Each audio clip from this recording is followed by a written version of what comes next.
Hello? Is it me you're looking for? Talking about intuition today. Finding your true intuitive voice. And so we thought Lionel Richie was a great way to open it up. Yeah, because is that what you're looking for? Your intuition? Yeah, that's what we're looking for. That's what we're going to help you find. Yeah. So I want to ask you, have you found yourself asking or saying, I want to trust myself, but what if I'm wrong? What if I'm wrong, and then what? Now what do I do? Yeah. So we're going to be talking about that. We have some exercises, some fun things we're going to be doing today. So Yes. So today we're going to help you and guide you on finding your true intuitive voice. And in order for us to do that, we're going to do a little practical that is going to be fun and integrative for you all to be a part of. So what I want you to do is I want you to grab a pen and paper because we're going to do some writing. Okay, so give yourself a moment to do that. Get yourself a pen and paper and we'll tell you what the next step is. And for those that are just joining, if you're coming in a little late here, pen and paper, we're going to do some exercises. This live stream is Finding Your True Intuitive Voice.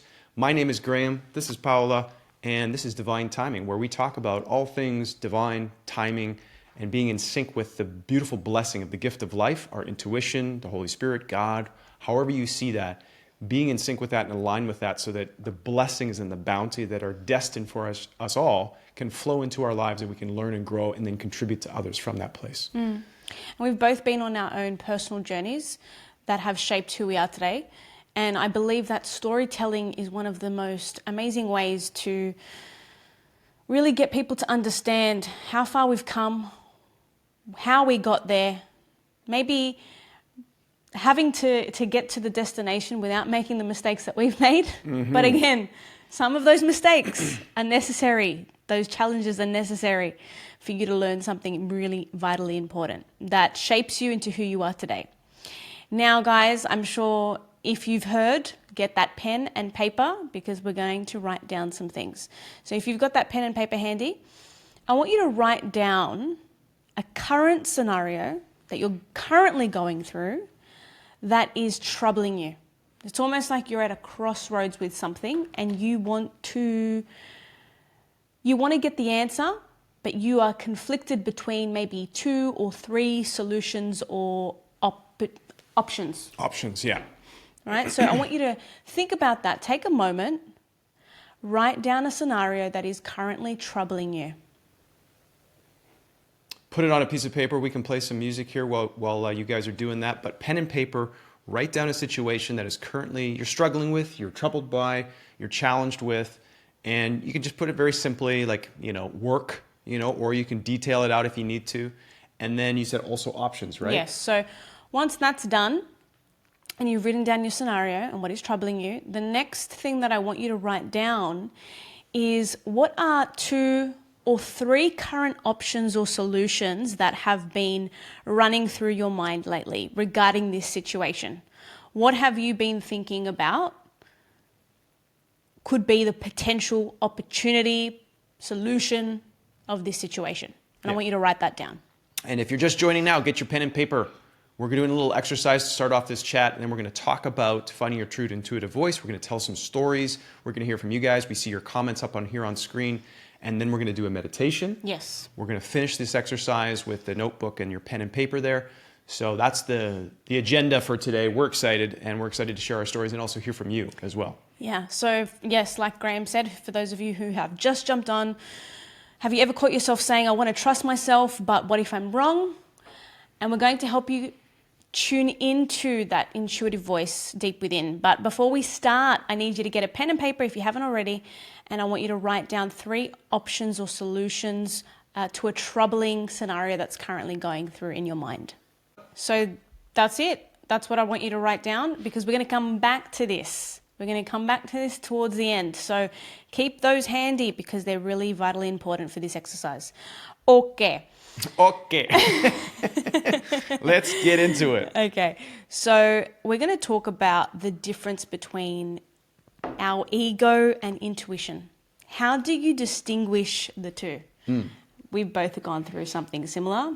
Graham, do you want to touch on how the ego versus intuition has... How I've come to understand it? Yeah, sure. Yeah. And then I'd also love to hear your stories because I know you have some as well to share. Definitely. So for myself, I have recognized that my ego is always trying to rush me and is trying to pull the wool over my eyes and just be like, oh, it's like this, and we got to go here. So it's almost like a magician. You know when a magician's trying to pull a trick on you and they're always like, look here, and they're kind of changing the thing over here, they're hiding something over here. My ego is always trying to distract me and show me something flashy to keep me distracted, while the real lesson and the real thing is going on over there. And my ego doesn't want me to look at that, because most of the time for myself, I've learned that there is a fear, there's an insecurity, there's something there that my ego is trying to protect me from. It's like, we don't want you to have to confront this because we don't know how to keep you safe. And my ego is always trying to keep me safe and keep things predictable. So it tricks me in that way of, it sometimes even can pretend that it's like my intuition. And it can tell me that story. And tells you what you want to hear. It tells me what I want to hear. Yeah. And then my intuition is very clear. It's almost like inarguable. Like I have a specific moment in my life that I've shared before where I had my intuition speak to me, and it was like clear as day. The sky is blue. There was no arguing it. And I was very upset because my ego in my mind was confused. It was like, wait, that's not what I want. How could this be what's going on right now? Like, how could this be true? I didn't decide that. It was the first time I had a really, really stark contrast between these two. And I was very upset and I was very angry, and I decided I am not going to listen to that intuition. I'm going to hang up that phone and I am going to continue on with the way I want things to happen. And I learned a very valuable lesson, and it was very painful and difficult. I love what you said, how you said the ego tries to rush you. Yes. It's like thinking that you're running out of time, you need to get to a destination, you better be quick. I like that. Yeah. I understand, because I've experienced that too. And I'm sure many of you have experienced something similar where you feel like there's this pressure. rush, this pressure Yeah. to do something, to have an answer. Whereas when intuition is speaking, it's very calm, and it's almost like it doesn't come with an emotional attachment connected to it. It's very grounding. It's just a matter of fact. Yep. How do Yeah. you experience it? The difference between the two? Yeah, so everybody has an ego. It's the character that you are in this lifetime. And certain things that have shaped you really become part of your personality. I am naturally impatient. I am naturally impatient. It's just something that I am. I am working on that, okay? But I notice that when I want something, I rush myself. So I agree with Graham. I sometimes bite the bullet quicker than what I need to. I have noticed that my ego tries to rush me into certain situations because it mirrors my impatience of wanting things yesterday. And it's in those moments of tuning in, meditation, prayer, and stillness where I recognize that there is another voice that comes in. And it's completely different to the rush pace voice that's in my inner dialogue. It's actually calm, and it's like, hey, look at it from a higher perspective. Is this really where you need to be? And it just kind of puts a mirror up in my awareness, and I get to see it from a higher perspective rather than being attached to the emotions of it. And intuition removes the emotion. It is a matter of fact. It is smooth, and it feels right. It doesn't give you that sense of, oh, but what if it's not the right thing? And intuition, I find for me, when it's coming from God, it repeats itself consistently. It's always showing up. It's like a constant message. It's like, this is what you need to do. Are you ready? This is what you need to do. Are you ready? And it comes from multiple sources. Sometimes it will come from what people say, what I hear.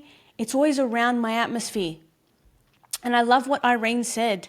She said something. I'm just going to go back to it because... Yeah, I can scroll up here. Thank you. Do you believe intuition comes from within us or from something greater like God, Spirit, or the universe?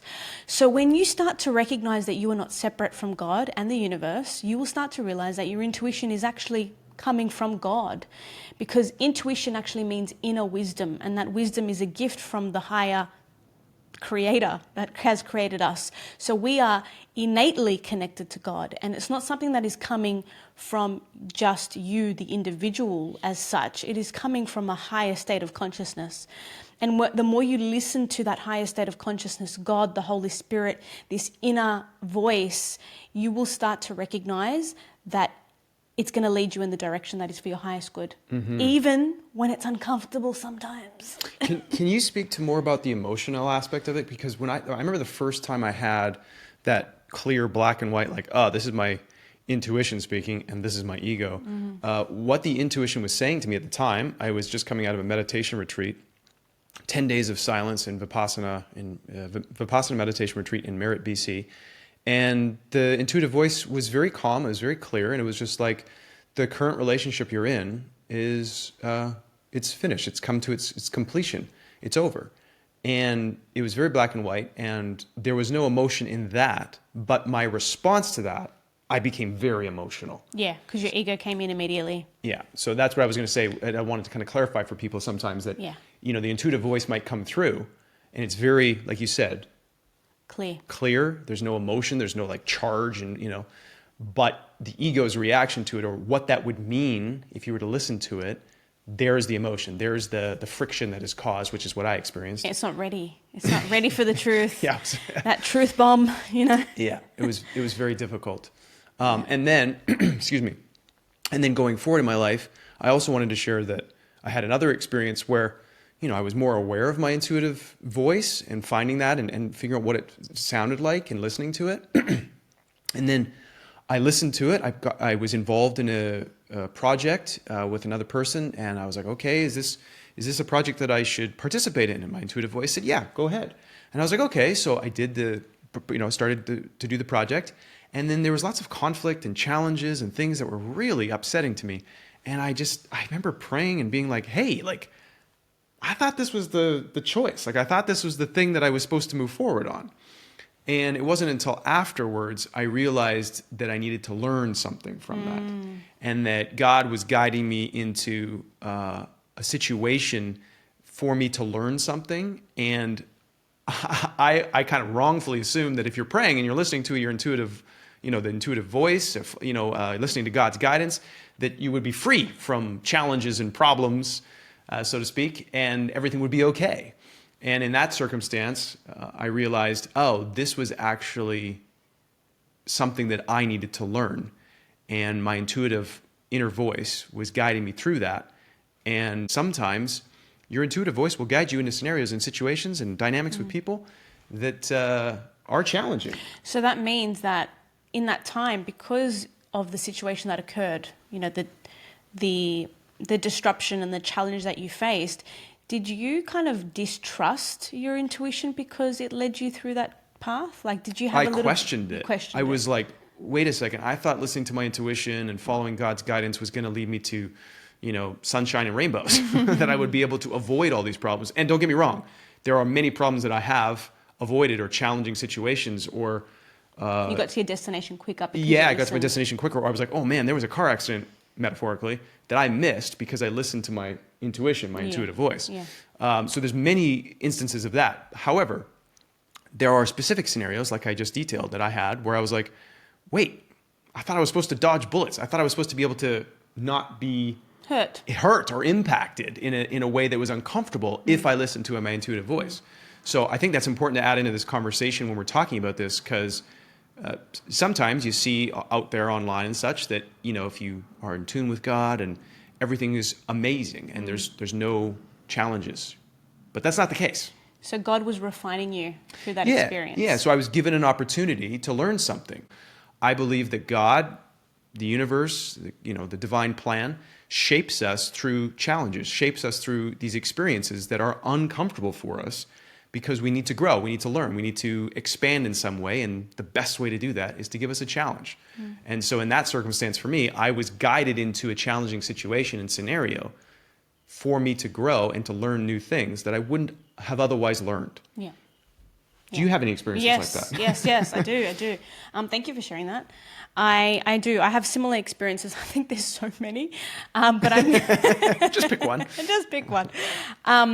One that is relatable to many of you guys is, before I was a kinesiologist and an intuitive healer, believe it or not, I was a personal assistant. And as I was in this role, it was a great job on the forefront of financial support, great paycheck. Mum and dad were proud of me. It was fulfilling what my parents wanted for me, is like, find a good job, buy yourself a property, get married, have children. But my soul, my intuition, just knew that there was more for me. I just knew. I didn't know what it was yet at that time. I think I was like 25 years old. I wasn't sure what I was meant to be doing. But in that role, I was very stressed. And my stress was showing as physical issues. I was developing boils in my skin. I was getting sick. My immune system was always low. I'd wake up exhausted to go to work. I feel like I didn't get any sleep at all. And when I get to work, I'd feel like my fight or flight response was always online, always stressed. On paper, the job was great, but internally, there was a massive conflict that I was yet fully aware of. And the way I started to work through these symptoms is because I actually started getting alternative therapies done to find out where these boils were coming from, because this young lady over here wasn't sure where that was coming from, even though I see it now and it's like red light, red light. So I found out that it was my stress. My stress responses were causing these physical imbalances in my body, and I was in an environment that wasn't sustaining me. So sometimes it's not the flower's fault for it not blooming. Sometimes it's surroundings, and the moment you remove that flower from the surroundings that is not nourishing that flower then starts to grow. So this flower is now growing because she has followed her soul's purpose. I decided to leave, even though my mother's inner voice was in my head. What are you doing? What are you doing? What are you doing? But I just knew in my being that this wasn't right and there was something greater for me. As soon as I closed one door, guess what? God opens another one. And there's another one waiting for you. And I immediately started studying what I do now, kinesiology, intuitive healing, NLP. And it was the most exhilarating thing. It lit me up. And there was a big difference I could notice, is that intuition it lights you up. But when you're not following your intuition and you're in something that is not in alignment with you, it almost feels like energy is being drawn away from you. So I don't know if you've ever noticed that, guys, but when you're in something that is not in alignment with you, you'll feel energy being pulled away from you, feeling drained, right? But when you're doing something that really fully lights you up, you know that that's your inner guidance leading you there. So let me know in the comments if you've experienced something that has drawn energy away from you or versus bringing energy towards you. We do have, if you've just joined now and you're just catching up, you need a pen and paper. You need something to write some, excuse me, you need to write some stuff down here. So if you're just joining now, thank you. You need to write some stuff down. So we're talking about scenarios in our lives that are challenging, or there's a problem, or we're struggling with something. There's a decision that needs to be made. So if you're just joining now, get a pen and paper and write down that situation in your life, and then any options maybe that you've already been thinking about, 2 or 3, preferably 3. I always like to have 3 options. Do you want to share an example of you using this so that way they can also understand the context? Exactly. So if you're just joining now, get that pen and paper out, start writing that down, and then I'm going to talk about my own experience of this and then how we navigated this together, and which is probably a big part of what inspired this talk.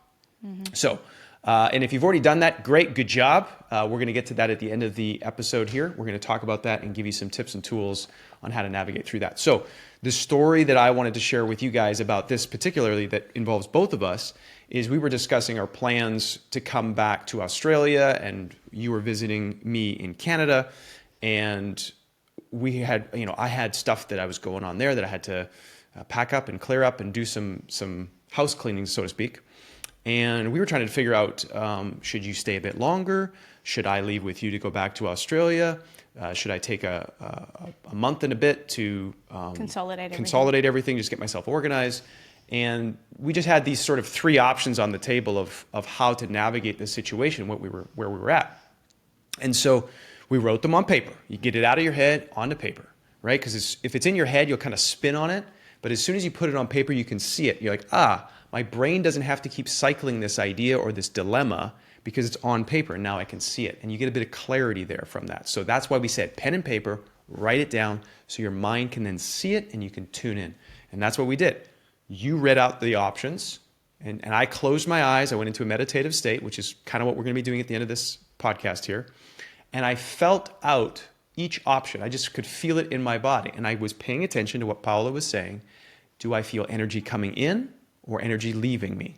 And I was just paying attention to that. I wasn't paying attention to like, oh, how would that work? And how would these things going to happen?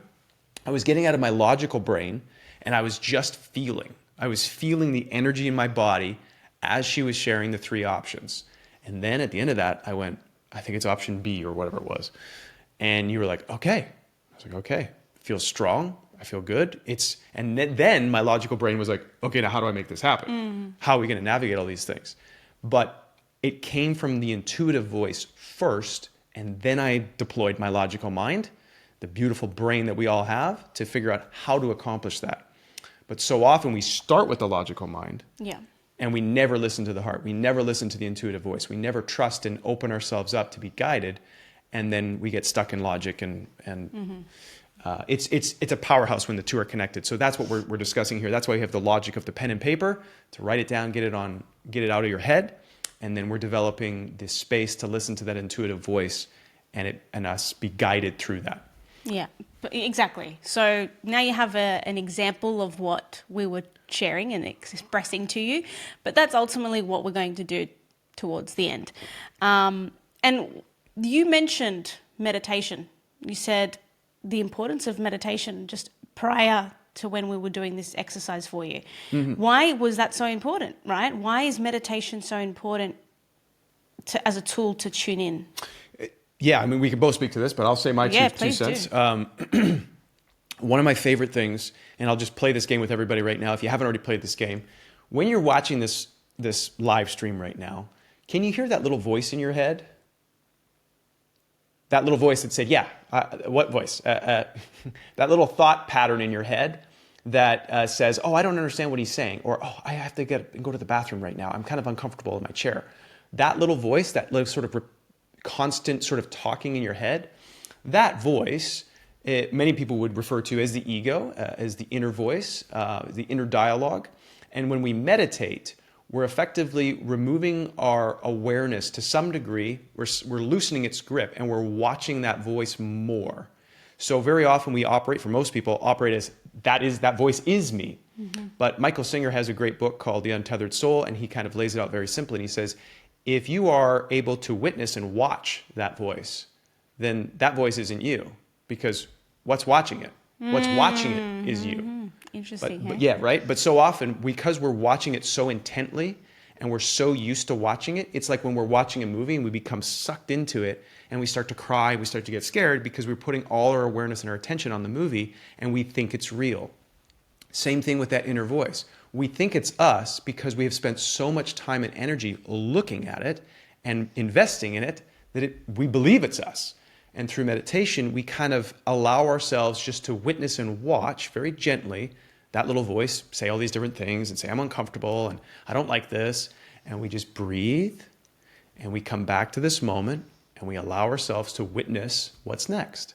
And then the voice will go, oh, okay, fine. You're not going to play with me with this game. Well, how about this? How about this? And it will keep throwing options out and ideas out there to try and get us to bring our attention really close to it again.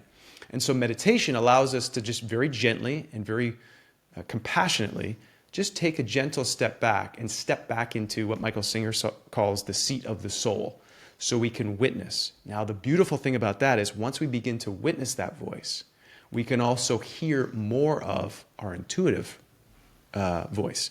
So I like to think of it as like a phone, and you can like pick it up and you can start to hear it more because there's not so much chatter in the room. you can start to hear that intuitive voice. You can bring it up close to your ear and you can hear it speak to you.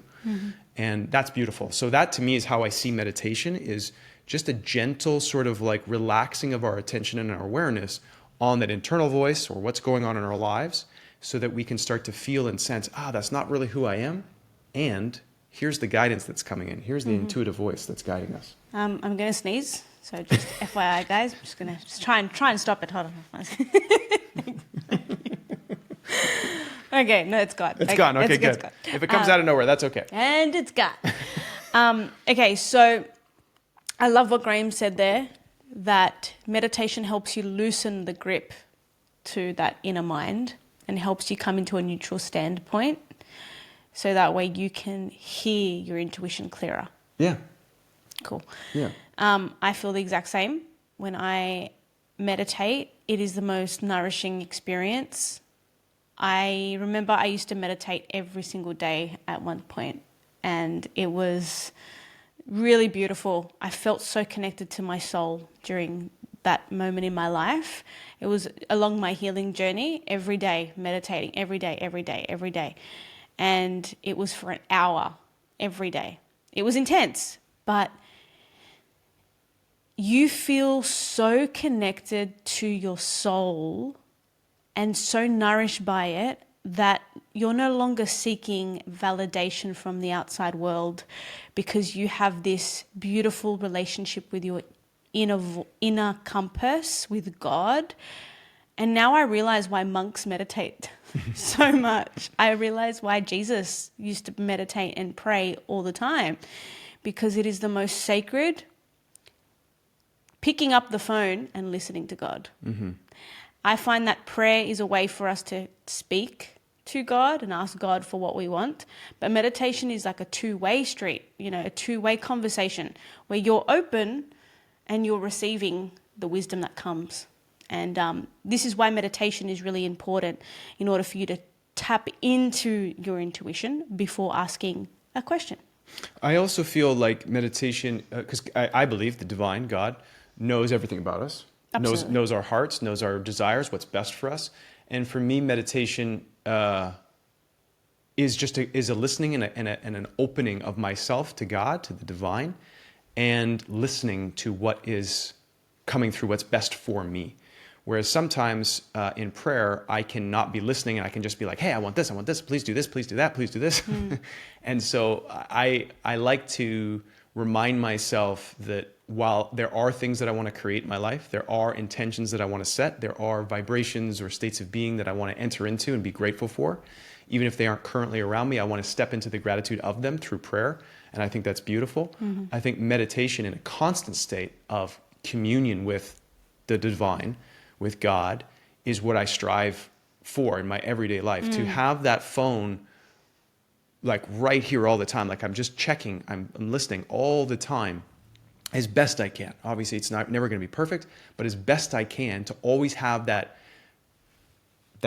communication Connection. line, that phone line open and listening is, what's coming through, what's here. Before in my past, it was like, oh, I'm really struggling, I'm scared. Now I'll pick up the phone and I'll ask for help. Yeah. Help me. So now it's this beautiful, constant relationship with God, not just when you need just when I'm in trouble, you know. Yeah. Then I'm like, oh, okay, now I need to, ask for help now. Now it's like, no, I want to always be with that phone in my hand, hearing what's going on. Yeah. And then sometimes it'll be like, there's nothing coming through. And it's what I feel God is like, you need to act, you need to move. And this is part of you developing your free will and your courage to move forward and your courage to figure this out. You need to develop that.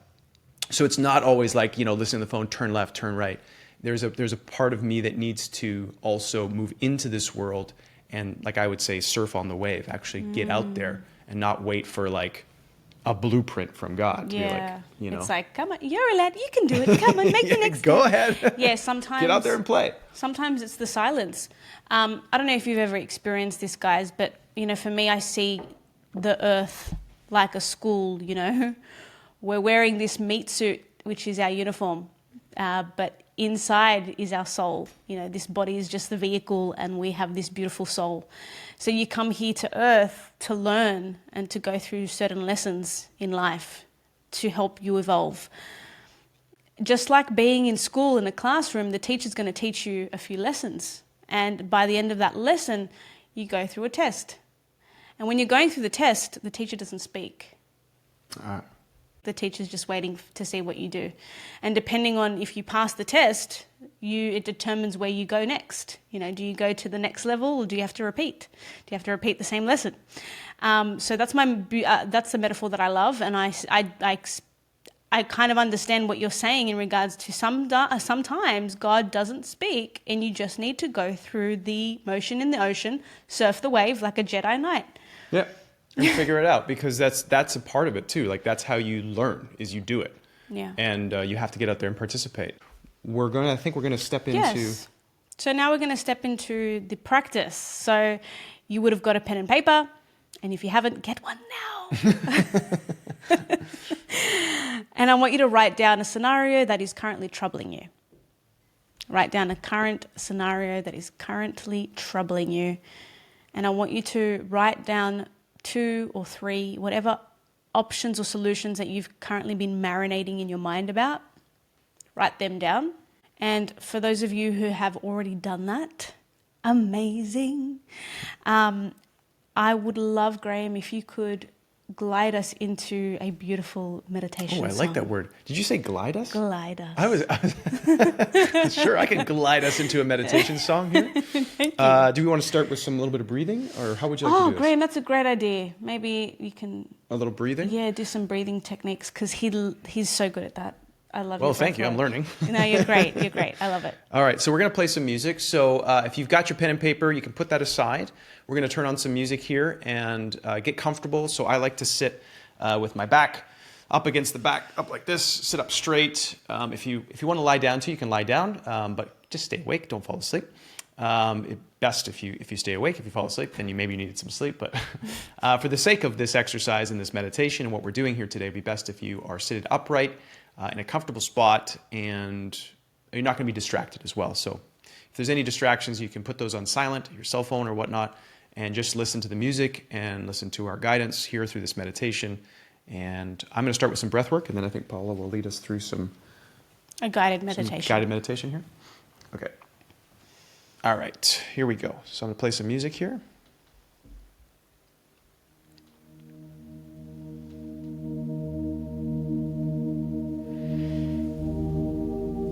All right, if you've never done any breath work before or practice breathing, it's very simple. All we're going to be doing is breathing in through the nose and out through the nose. And we're going to be focusing on big belly breaths, and the breath that moves into the belly, into the chest, and out. It's the best breath for moving into our intuitive, our inner world. It's the relax and digest state of being. The parasympathetic nervous system is activated through this breath, through the nose. So what we're going to be doing is just simply breathing in through the nose and out through the nose. And if you can make that sound when you're breathing out through your nose, kind of like an ocean sound.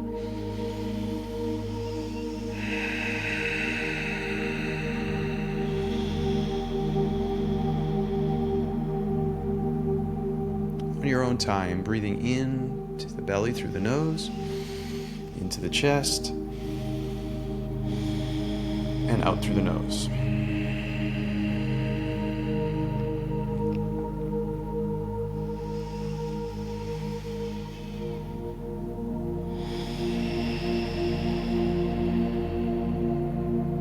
And just relaxing your body,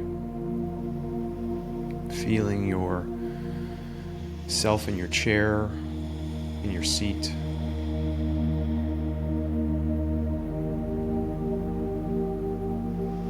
You can close your eyes and just bring yourself into this moment.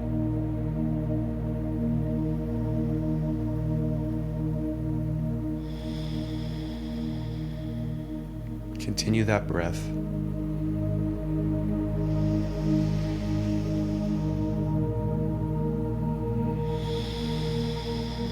Feel the temperature of the air on your skin. Is it hot? Is it cool?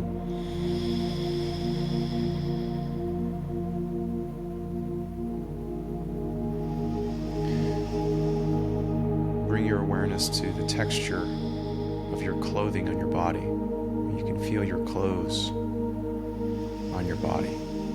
Just notice it.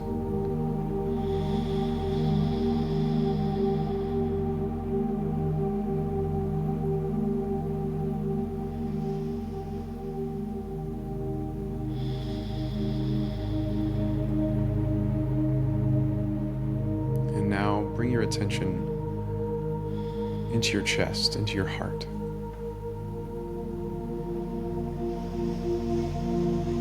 Continuing that breath pattern, just in through the nose and out through the nose. Bring your attention into your heart, this beautiful gift of your heart. This beautiful muscle that pumps your blood through your body. Just give thanks for your heart. It works so hard for you. What a beautiful gift.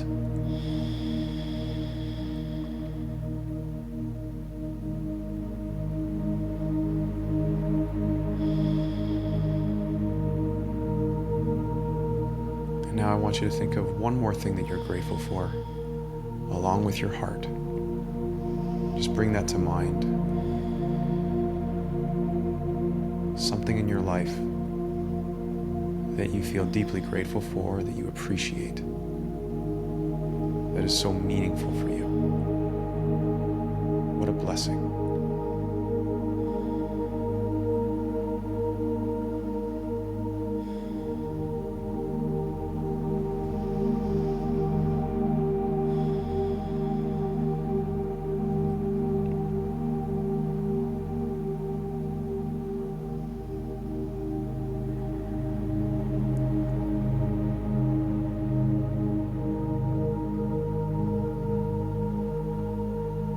Feeling all the sensations that you feel within your body now.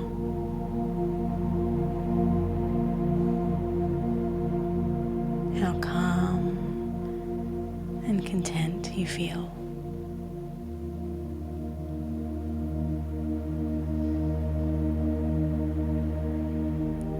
Now bringing into your awareness the current scenario that you are experiencing that has been on your mind lately.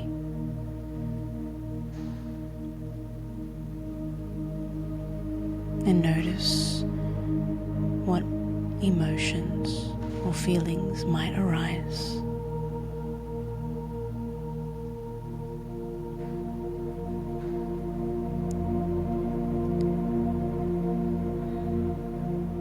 Now I want you to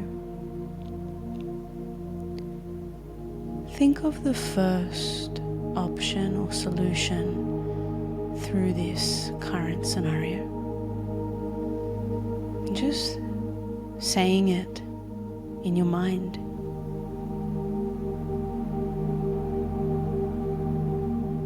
And see how that feels. Do you feel energy being drawn to you?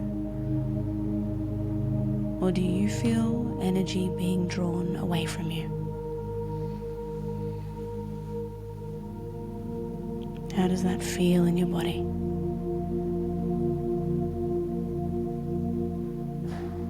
Good, now just giving a nice inhale. And just exhaling that energy out. Returning back to neutral.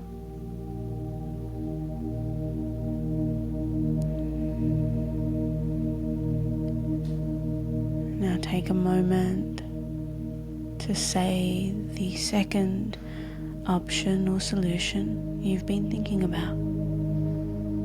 Say it in your mind and feel into how that makes you feel. Do you notice energy being drawn towards you?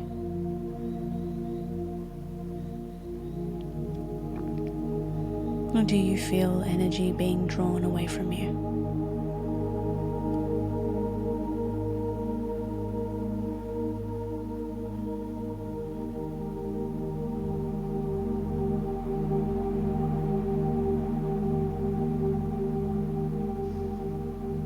And again, breathing in through the nose and exhaling out any emotions that may come with that. Returning back to neutral.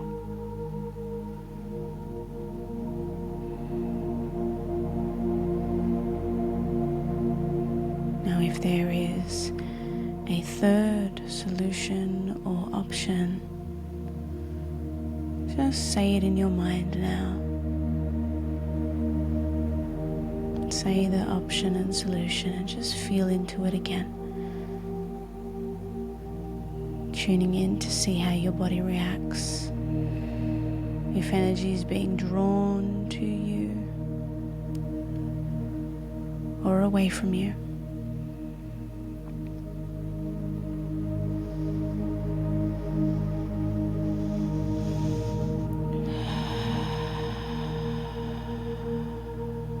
When you feel ready, taking that breath in and releasing,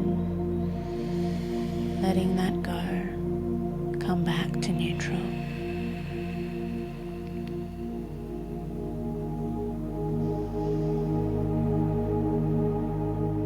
You are the observer now. You would have noticed the differences between those options and solutions. Become aware of how your body responded, what you've learned from that exercise that you may want to carry forward into the future. Start to gently and softly bring all of your awareness back into the here and now, bringing with you the wisdom that you've gained from that experience. Start to feel the support beneath you again.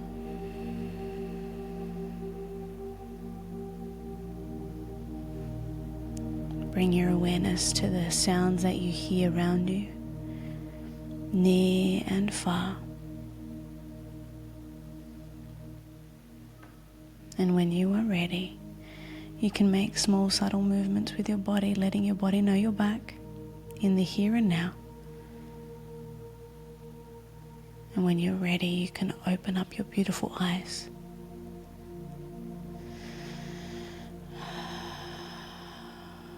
Welcome back, everybody. Thank you, Paula. Thank you for that. If you guys all want to take a few minutes here, just a few seconds, if you want to make a note on your paper there, just write down anything that came up for you. Maybe circle something, underline something, write a note down. Take some time for yourself just to process this experience and anything that you saw or felt,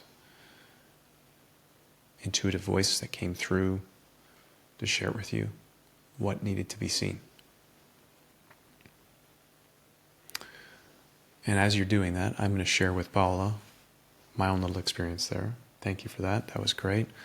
I had a scenario in my mind that I was like, oh, I'll try this. And it was very helpful. Again, even though we're the ones leading this experience, I was doing it myself. It was great. Just trying out the different situations and the scenarios and feeling into them.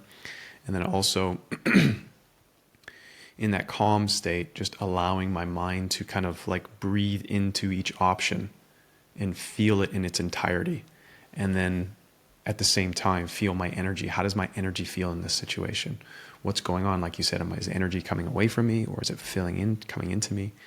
What I also found was interesting is in that there was insights that were coming as well with like, oh, if you choose this path, these are some of the lessons that come with it too. Wow.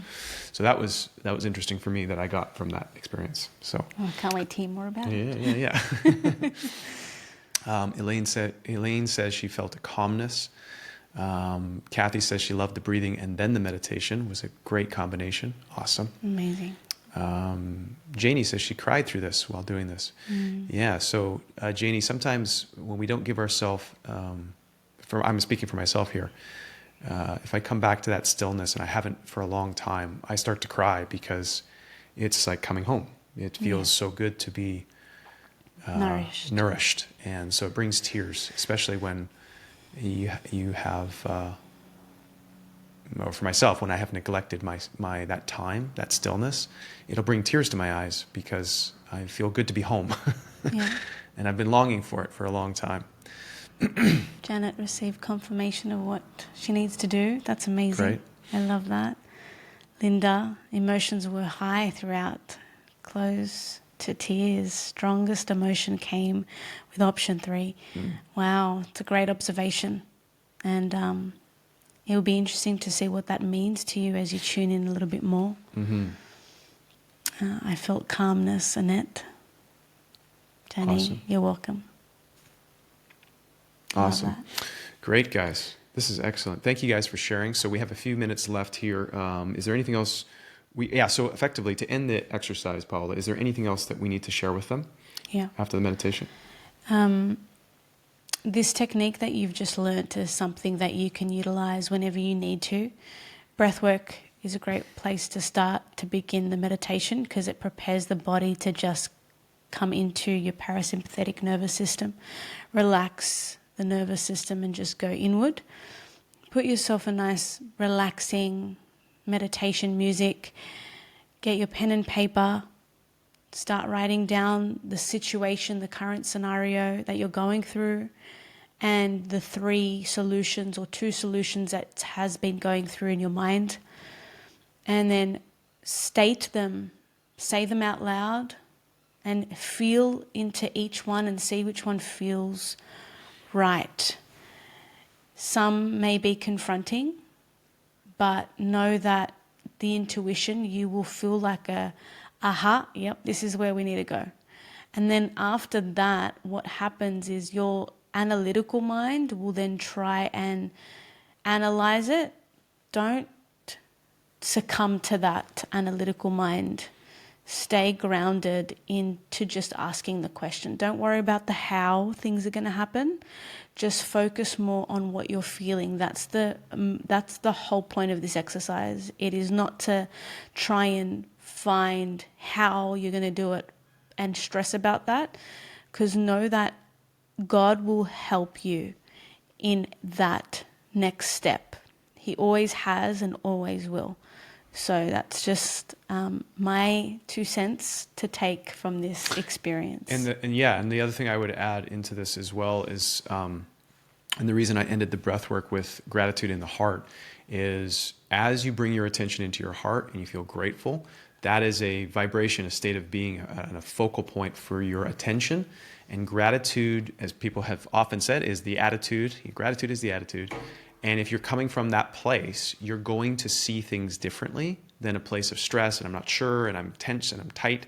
So stepping into gratitude through breath work and through some meditation and calm music and being in touch with your heart, that will allow you to then see the options and see the situation that you're in from a different vantage point. Because often when we're troubled by something, we're stuck in it, right? We're in the forest and we can't see what's going on. So by stepping into gratitude for our life and something as simple as our own heart, maybe something else in our life that we're grateful for, we're removing ourselves from the intensity of that situation and we're stepping back into the present moment. We're being grateful. And then when we look at the scenario again and look at the options, we have a different vantage point. We can see them slightly differently.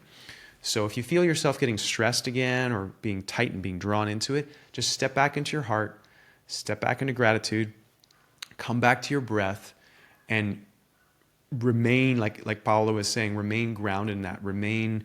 Don't let your analytical mind take over. Because there was a comment saying, is it normal to feel calm and then stressed at the same time? And that's just an example of how your intuition is speaking, then your analytical mind comes straight back in. So don't let that take over. Just come back, because the first answer is always the intuition. And then the second is always your analytical mind trying to make sense of it. So be mindful of that. If calmness is first and then stress comes second, it's because you've switched gears to analytical. Which is understandable. My mind does that too sometimes. It's like, well, how's that going to work? It's just, this is where the faith component comes in, is to trust and have faith and know that if you are coming from that place in your heart and you have that courage and that faith to listen, then you'll be shown a way, like Paolo was saying, is that God, the divine, will give you the next step. And this is the beautiful aspect of how this works in life, is that it's meant to work this way. You're not meant to see 10 steps down the road. You're meant to see just the next step, because that's what develops your faith and your courage and your trust in a higher power, and developing that ability to listen to the phone. If you saw 10 steps down the road, your analytical mind would be like, we don't need to listen to the phone anymore. We can just put that aside and we can just follow these steps. So that's why it works this way, is because I believe the divine wants a really strong connection with us. And so it's like a parent with a child. Yeah, it's like, just a trust parent me. with a child Here's just the next wants step. that relationship with their child. So if the analytical mind is coming in, you start to feel stress again, that's okay. Don't try and push it away. Say thank you, but we're not there yet. Thank you. I'm just going to come back to my heart, feel gratitude. It's that awareness piece. Just remember that you are the awareness. And if that stressy voice comes in and starts saying, how are we going to do all these things? Just watch it. Say thank you. You can take a step back with your breathing. You can take a step back with gratitude, just thinking of something you're grateful for.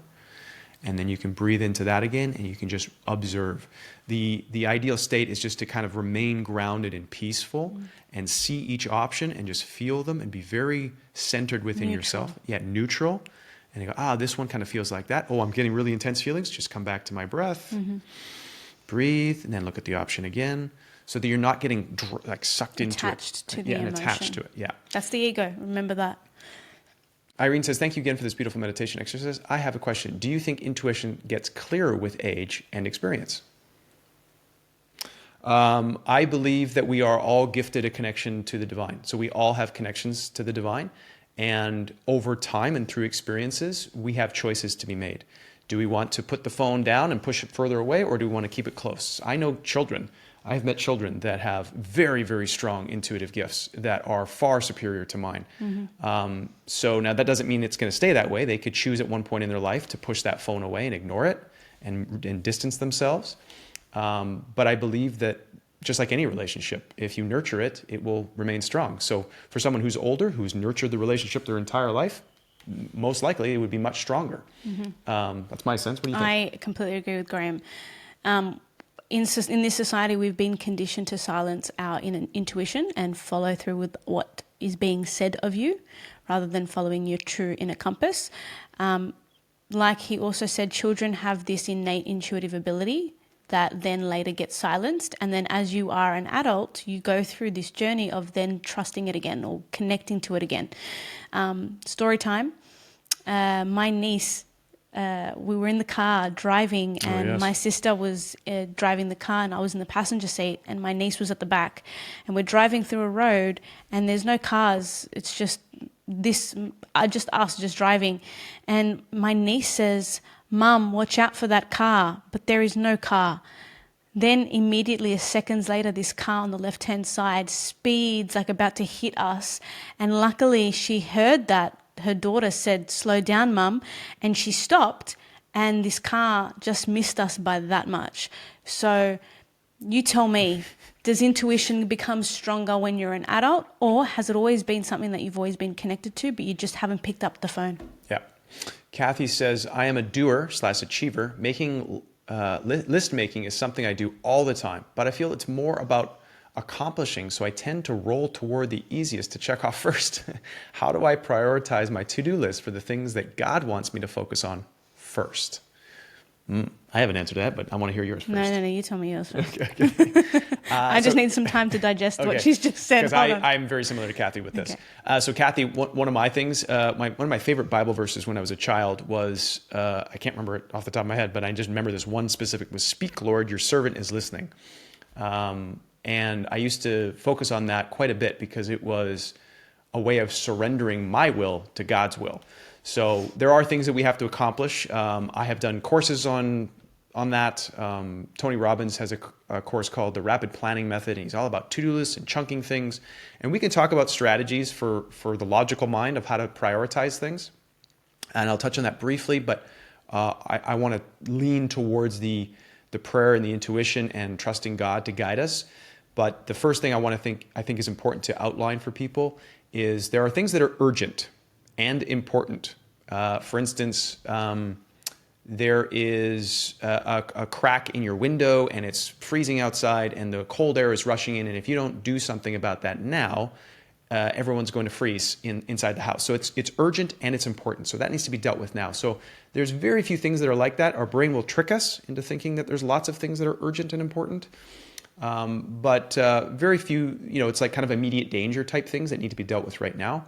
There are things that are important but not urgent. That's where you are doing what you love. This is important. You want to write your book. You want to spend time with your kids. You want to go to church. You want to go pray. You want to go for a nice walk. Those are important things but are not necessarily urgent, right? Nothing bad's going to happen if you don't do them. Then there's the things that are urgent but not important, okay? And then there's the things that are not important and not urgent, that are distractions on our phone and whatnot, right? So understanding our to-do lists or the things that take up our time in these categories. And what I learned was you want to spend a majority of your time, because it's most fulfilling, in the not urgent but it's important category. So that's the foundation that I wanted to say first. Now, above that, I think the most important thing is you don't even have to understand that at all or categorize things that way, but for my logical mind, I like to sometimes. The most important thing is to say a prayer. What I do in the morning is I will say a prayer and I will ask to be guided to the thing that will be most useful. And I can't tell you, Kathy, how many times I have followed that guidance, and the things that I thought were urgent and important, they actually took care of themselves. They actually weren't urgent anymore, and they solved themselves. I've had messages from my team and saying, we got a problem here, we got a problem with this, we got a problem with this. And I go, okay, I'm stressed about that. And then I pray about it, and it's like, you need to focus on this right now. It's like, okay. And then I get a message back from my team, and they say, it's solved. We figured it out, actually. I was like, oh, great. Awesome. I didn't have to stress about that. So I think it's important to write things down, but then also to turn yourself over to a higher power and ask yourself to be guided. What is the one thing that I need to be focused on right now? And again, you could do this through the simple meditation, gratitude, and listening to your heart, and then allow yourself to feel it, allow yourself to be shown. And if nothing pops up right away, just choose one and again, see how it feels. Does this feel like the best place to put my attention, my awareness, and my energy right now? That was my input. What do you think? Do you see God giving you a to-do list? Do I see God giving me a to-do list? No. Or is it your mind that's it's my giving you a mind. to-do Yeah. list? So my mind just wants to have things organized. Yep. Yeah. Okay. It's helpful sometimes to get it out of my head and on paper. Oh yeah, 100%. So I would say, just to add on that, is that your mind wants to fulfill all of the things that are on your to-do list, which is coming from your ego and your mind and all of these responsibilities and the attachments to who you are in this reality. But then God is always should always be priority. So when I say priority, I mean make sure you're also checking in with God to ensure that whatever is on your to-do list, is this coming from my ego? Yeah. Or is it coming from God's will over me? And if it isn't, chances are you haven't checked in with God in a bit. So it's time to tune into God and ask him, God, where do you need me to be right now? And then you'll find your answer. Okay, let's just scrap that to-do list for a second. I've got God telling me to do this now. Let me just answer that phone call. Totally. I've done that. That's happened many times for me. And that doesn't mean you're running away from responsibilities. Absolutely not. Because some people will use that story as an excuse to say, well, I have responsibilities to do this, but I'm just going to listen to God and I'm going to go and run away. No, it's not what we're saying. Absolutely. There's a balance. Yeah. And you'll know the difference between the two. Lisa says we often ignore our intuitions. I'm assuming Lisa's saying for herself she often ignores her intuitions. Why do we do that? Because it feels comfortable to listen to what is known than what is unknown. Sometimes it's uncomfortable to listen to the truth. I mean, there's been times where I have listened to my intuition and it wasn't exactly something that I wanted to know. And Graham also, he was in a relationship. intuition was telling him that that relationship wasn't for him, but he didn't want to hear it at the time. So it's sometimes our intuition is confronting, but ultimately it's always going to be there for your highest good. It's never going to sway you in the wrong direction. I agree with that. I would also say that if the relationship is, if you haven't spent time nurturing it, then it's kind of like a teenager with the parents. Like, Mom, stop! I don't want to like when a teenager's at that age where they're just like, I don't want you around. Like, I want to be cool by myself, and they're trying to establish their own sort of vibe or life, and then they're kind of like, they're not respectful of that guidance anymore. And they're just like, get out of here! Like, I want to do it myself, kind of thing. I think there's a process of developing an appreciation for that guidance and that intuitive voice that you have to walk through it. Like that's what my experience was. Is like, okay, I got my thing. I don't want this anymore. And like you were saying, sometimes it says things that you don't want to hear, and it's hard to hear it, and it's confronting. And there's areas our minds want to have things to be the same. There's a lot of energy and unknown. Well, what if things change, and then I don't have that sense of safety anymore because I can't control things? Yeah. And your ego feels safer with a known devil.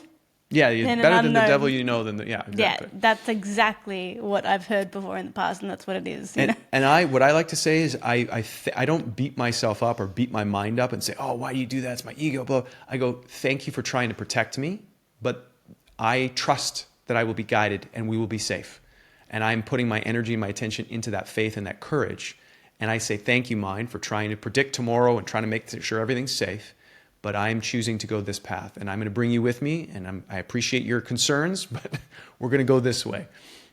Because I don't think we ever want to get into a relationship with our own minds that we've been gifted with and blessed with to be beating them down and attacking them. That's not the point. That's not the point. We're not here to do that.